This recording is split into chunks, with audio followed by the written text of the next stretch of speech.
I was quite frankly horrified by the wave of anger triggered by a bishop's peaceful call for mercy. Unity is relatively easy to pray for on occasions of great solemnity. It's a lot harder to realize when we're dealing with real differences in our private lives and in the public arena. But without unity, we're building our nation's house on sand. And with a commitment to unity that incorporates diversity and transcends disagreement, and with the solid foundations of dignity, honesty, and humility that such unity requires, we can do our part and in our time to realize the ideals and the dream of America. Let me make one final plea, Mr. President. Millions have put their trust in you. And as you told the nation yesterday, you have felt the providential hand of a loving God. In the name of our God, I ask you to have mercy upon the people in our country who are scared now. There are gay, lesbian, and transgender children in Democratic, Republican, and independent families, some who fear for their lives.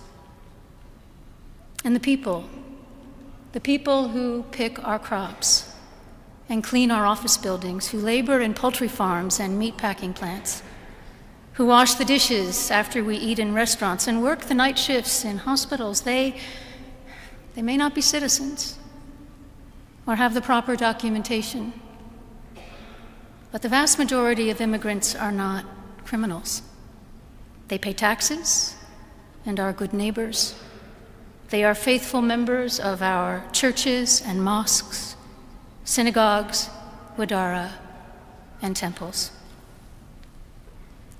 I ask you to have mercy, Mr. President, on those in our communities whose children fear that their parents will be taken away, and that you help those who are fleeing war zones and persecution in their own lands to find compassion and welcome here.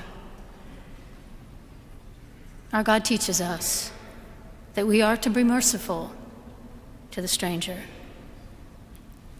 for we were all once strangers in this land.